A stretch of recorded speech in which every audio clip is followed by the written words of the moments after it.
Welcome to Ward Updates 2022. It's a series of one-on-one interviews with your city councillors and, of course, the Mayor of Ottawa. We're going to discuss a number of important issues during these discussions, issues that affect you, your family, your neighbours, and, of course, members of your community. My guest today is Rawlson King, City Councillor for Rideau-Rockcliffe. Welcome to the show, Councillor King. It's wonderful to have you here. And Rawlson, I'd like to start on a personal note, just asking, how you and your family have been coping during these difficult times. Well, thank you for asking. It has been definitely unpredictable times. I think 2021 was definitely an unpredictable year, and it's been tough on everyone, including myself, my family members. But not unlike most people in the city, we're really trying to persevere. We're trying, not unlike staff at City Hall, my staff in my office, we're trying to really adapt to the ever-evolving situation around us. And despite the ongoing challenges, we're trying to be adaptable and responsive so that we can really work hard on behalf of residents. And in terms of my family, we're trying to really weather the storm like everybody else in the city. But I think I wonder. I was just going to say, I wonder how has it affected your role as a city councillor for Rideau-Rockcliffe and the way you communicate with your constituents? Well, it's been very challenging, I must say. Ultimately, people have to realize that all my staff, as well as myself, we're all working from home. And so that's been a huge, challenge for our office to really adapt from being in the office to all working virtually at home, trying to adapt a system that's really meant for us to be in the office. And then also really trying to effectively respond to a lot of the requests that come into our office. We did see a real increase in the amount of requests and inquiries to our office, complaints about multiple issues, often because people are working from home and they actually have the time to see a lot of the problems that have occurred in the ward, and they were reaching out to us. And so it is difficult. We get often 30 to 40 calls a day, 100 emails a day, but we are working to really try to respond to the needs of residents. What are some of the major issues? I mean, with all these calls coming in and emails coming in, what are some of the major issues that people are reaching out to you to discuss? We often have a lot of inquiries around social housing, affordable housing. That's a huge challenge, as we know, in the city. And one of the key areas where I'm really working to ensure that we're making many investments. I've really made affordable housing a top priority because there are a lot of people in my ward, especially lower income people, who really do need to leverage those types of investments, get access to affordable housing. So I'm just really pleased that I've been working with my colleagues at Ottawa Community Housing to ensure that we're investing in new developments throughout the ward. So one major investment is going to be at 751 Mickinac Road in Wateridge Village. So at the end of the day, we'll see $80 million invested in a new community housing development, 271 housing units there. And we're also investing in a Habitat for Humanity development in Wateridge as well, about $1 million. And I'm really pleased that we saw the opening of the Shepherds of Good Hope residence on Montreal Road, $7 million in waived fees from the city and in grants, helping to contribute to the development of permanent supportive housing for people experiencing homelessness. So that is a major area. We have people who call us. They're on the waiting list. The waiting list is large. We declared a housing emergency in this city. And one of the key areas that I'm working hard on is ensuring that as a legacy, we build more affordable housing in the ward and throughout the city. obviously the pandemic has had an impact on everyone, Councillor King, and we've heard a lot of the difficult times that people are going through, but we've also heard about a lot of positive stories that have happened across the city. Is there perhaps a story you could share with us from your ward that where you saw your community come together and really rise above things during the pandemic? Absolutely. I mean, there are multiple stories, and that's what really excites me about the ward. The goodwill that really permeates our residents and neighborhoods. So one of the stories I'm really proud of is the fact that a collective of 6 community associations in my ward, basically all of the community associations, as well as teaming up with the Vanier Community Association in Ward 12, established an initiative called Ottawa Cares. And what it does is it organizes community and city ward-wide responses to COVID-19. So you can imagine a number of volunteers working together throughout the pandemic to collectively join forces to reduce food insecurity in the community by providing food bank hamper deliveries and providing meals and working to really address social isolation, checking up on people. And we've had other community associations in the ward, such as the Rockcliffe Park Residents Association, working with our Community Resource Center, which provides all of the social services for people in our ward. And they worked together to raise thousands and thousands of dollars to buy local food from local businesses, such as butchers and bakeries, and to really take those purchases and provide that to our local food bank. And in the first year of the pandemic, the Residents Association raised over $75,000. So we benefited both small businesses and food bank users in the ward. So I can't be more proud of our residents really stepping up and helping the most needy in our community. You were able to, obviously with help, but you certainly led the way. You were able to successfully amend the police budget with a savings of $2.65 million. That's to be redirected to what people are describing as that community-led, centrally dispatched mental health crisis response. How and when will we see this program implemented? I know there's a lot of work that has to be done, but we have this money set aside. What is that going to look like, and how soon can we expect that to happen? Well, I was really proud of the efforts that we took around public safety reform. Like you noted, we consulted with the police service, with the community and experts. And, I was pleased to play a role in amending that police budget to really limit its increase to reflect a new reality, that of shared responsibility for public safety between the chief of police and also the city. So it was important for us to start making this move. All it really did was moderate the police budget increase to 2% without impacting frontline services to residents or substantively impacting the base staffing complement. But the idea was to redirect the savings to community-led initiatives, such as centrally dispatched mental health crisis response programs, which would ultimately be staffed by experienced crisis intervention teams.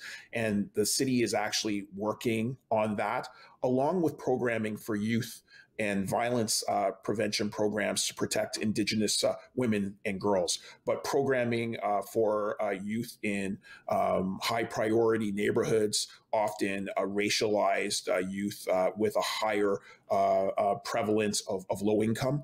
We wanted to ensure that we were investing in preventative measures so that ultimately all of our dollars aren't just spent on reaction, because when we're spending on reaction or spending on criminal justice response, we know we failed.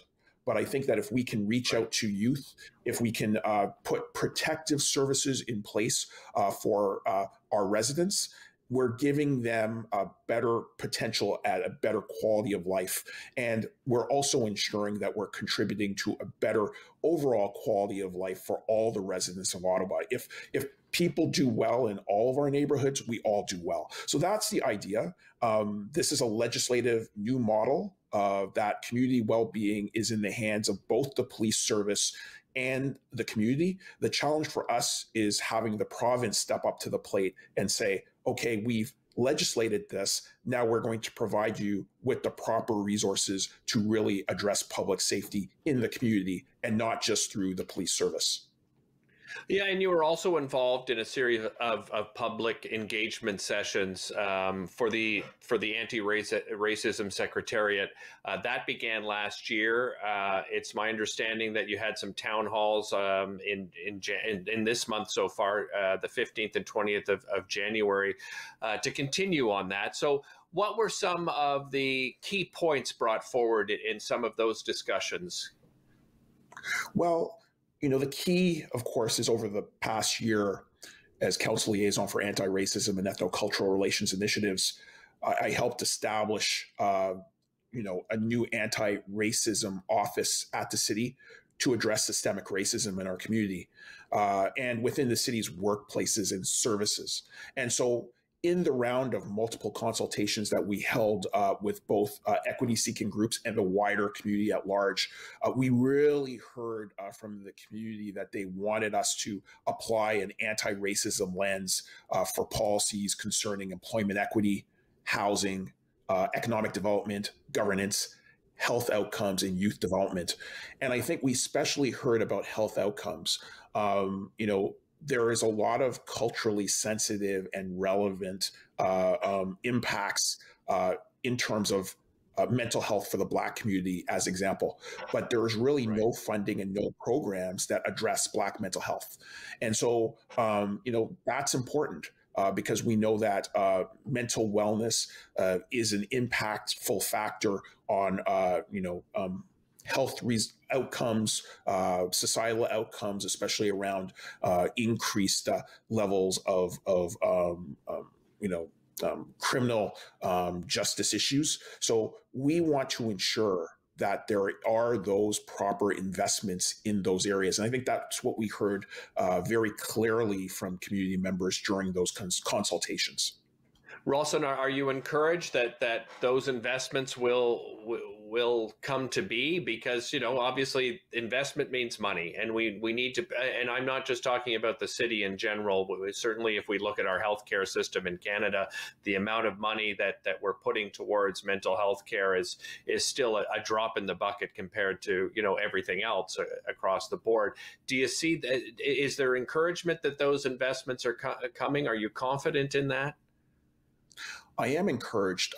We're actually starting to see some of those investments even before Council ratifies an anti-racism strategy by the middle of this year. So that will be before us by the middle of this year. And we've heard about health outcomes, but we've also heard from the community. And in the last budget, we started to take action. The Ottawa Black Mental Health Coalition will start to receive some dollars to really engage in some of the most initial work to develop some of this programming. So I am encouraged. And I think that in order for us to move forward, we have to have a measurable plan with targets and objectives. And that's the idea behind the anti-racism strategy that will be coming before Council for ratification by June.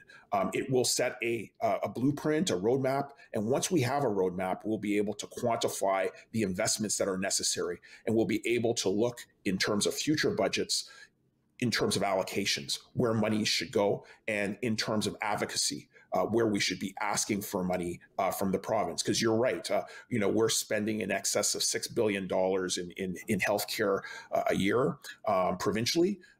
Some of that money should go into preventative healthcare measures such as mental health and mental wellness supports.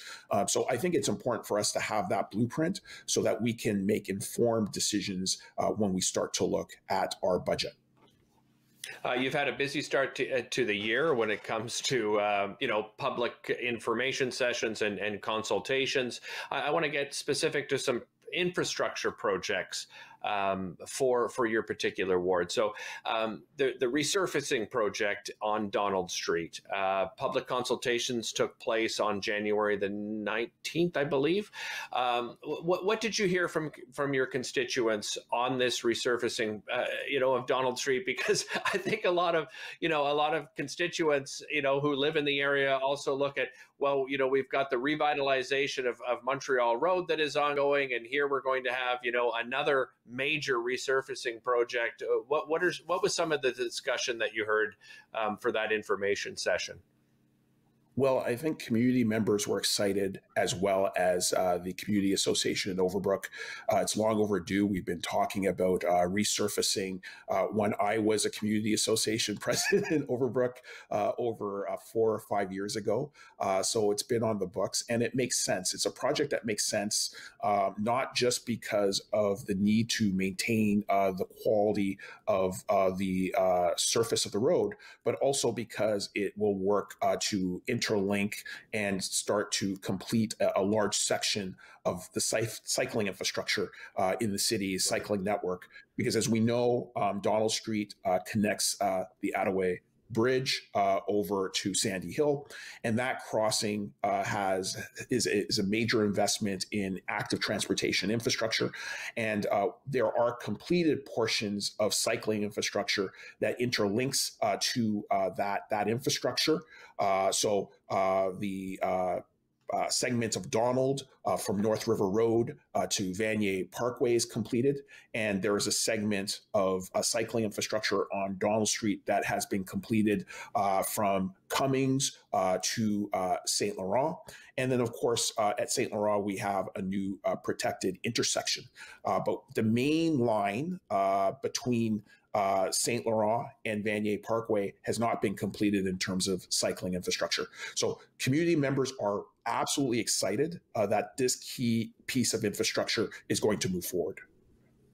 Another piece that many people have talked about in your ward is Beechwood, and Beechwood has seen some ups and downs over the years. I know that it's a priority for you if you were fortunate enough to be reelected in your ward, moving forward to create this public realm policy that can be applied to Beechwood. Can you sort of that would be a complete transformation of Beechwood Avenue. Can you share some of your vision of what that would look like? Well, yes, I think a public realm plan is actually necessary because it allows for a fully integrated solution to the street. Beechwood Avenue is the last commercial traditional main street that has not actually been rebuilt in the inner urban core. And one of the principal problems with the street is that it was built in a very staccato way because it was the intersection of multiple former municipalities. So when people wonder why it's disjointed, it's because Vanier once before was its own city.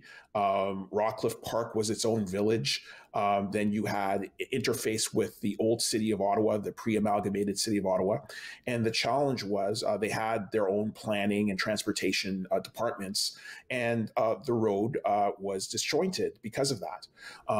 And the road is not in good repair. But the challenge with the rebuild, based on existing city policies, is that rebuilds only really happen in a cost-effective way in our city if there is infrastructure, underlying infrastructure, the pipes, the sewers, the water mains, if they need to be renewed.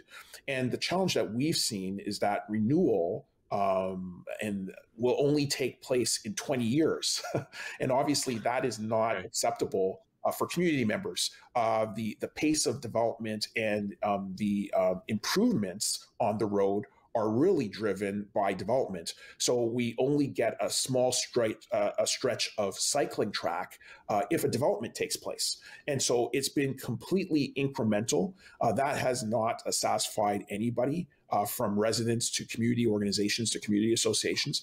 And I think everybody is in agreement that we need to move forward with a new policy around public realm that would allow for the street to be rebuilt without the need for there to be an evaluation on infrastructure and, a point where infrastructure has to decay for us to do this work, or we'll be waiting for another 20 years to do it. So I've heard that message very clearly.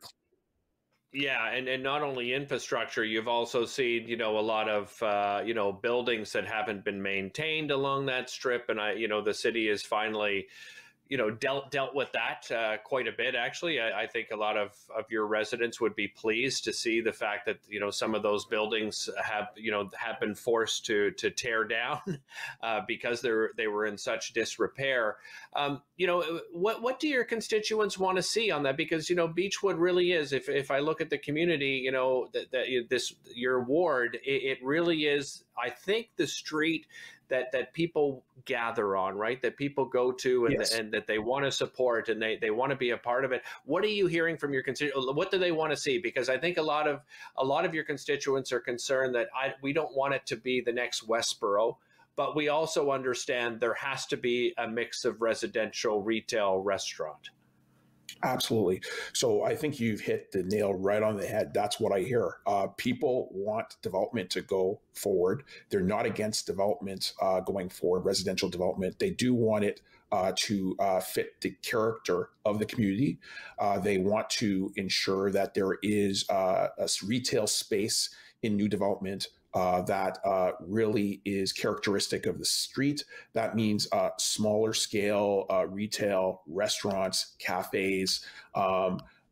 They want to see that happen on that corridor, as well as rational planning decisions. And so that's one of the reasons why during the official plan process, I initiated a secondary plan process for the Beechwood corridor, as well as on St. Laurent North, so that we can really bring more rational development planning priorities that are neighborhood focused and that are driven by community consultation. So I think that that's very important. But people do want a refreshed street with good cycling infrastructure. And they want to ensure that the street isn't crumbling, that the work is done in a comprehensive way, and that we are encouraging new developments that will focus on small scale commercial that will really empower a true 15-minute neighborhood there, where people could live upstairs, potentially families. So not just one bedroom apartments, but maybe three bedroom apartments. People can go downstairs and they don't have to leave their neighborhood to live, work, and play, and especially purchase all of their daily needs, that they'll be able to do that in an environment that is a small business ecosystem. So we're hearing that, and what we're hearing very clearly from the community is that they want to provide a lot of input on what that looks like as it's developed.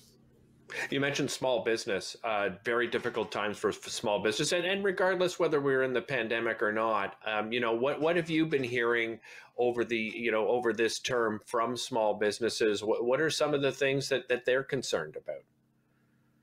It's been unbelievably challenging. Of course, as we know, the municipal government is not the level of government that provides most of the supports.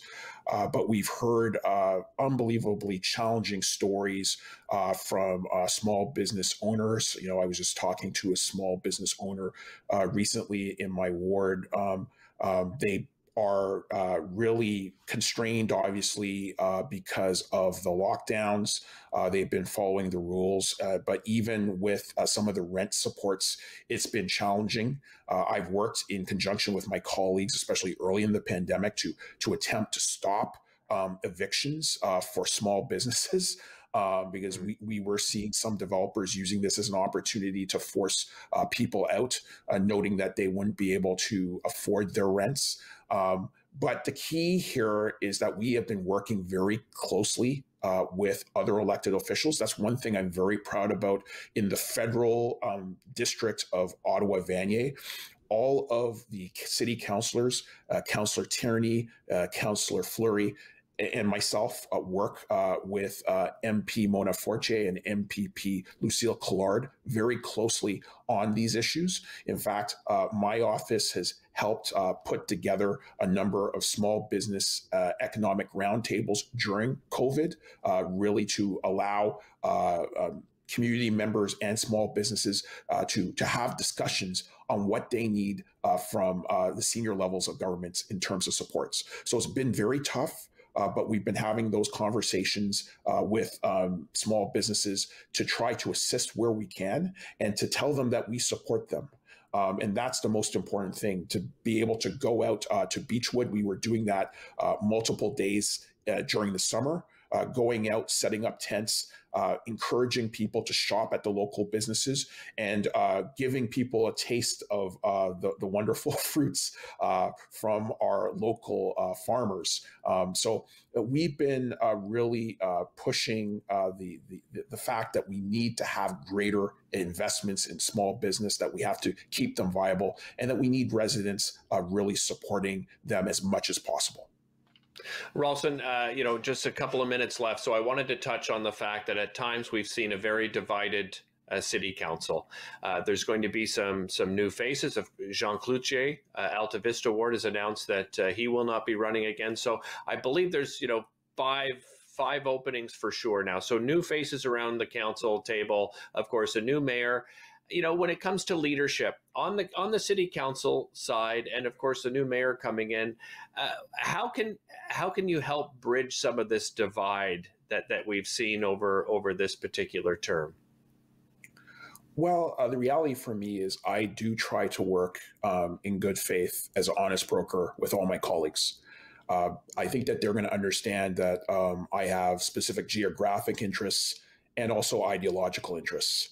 But I think that what is important is that we sometimes go beyond that and we work together to make a common cause where we can on issues that matter to the city. So that's the approach I've always taken. I've always taken an approach in terms of not personalizing politics, working with all my colleagues where we can find some consensus, and ensuring that we have a higher level, at least personally, when I deal with my colleagues, a higher level of public discourse. I think when we erode the public discourse and the nature of the public discourse around the table, when people think that what they're seeing is chaotic, it also erodes confidence in our institutions. And I'm very proud as a citizen of our nation's capital of the strength of our democratic institutions, and I want to retain them. So the way I view votes is I vote, we might disagree, then we move on. And that's the way that I think it's system should be. I think you said it well too. It's having an understanding of the city as a whole, right? And not just focusing necessarily just on your ward. You have to have an understanding of what's happening others and have an open ear. Councillor King, thank you so much for joining us. Really appreciate your time today.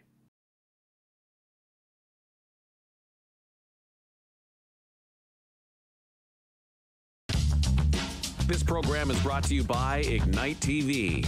Now you're in command. Visit Rogers.com for more details.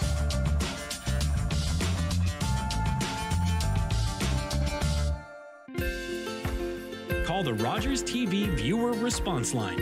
Email us or connect with us on social media.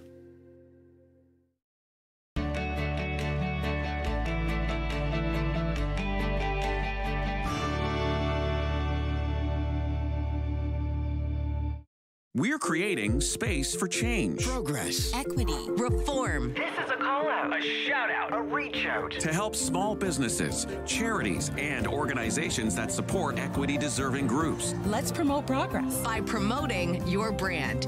We're all in. Dedicating our production resources and media platforms to shine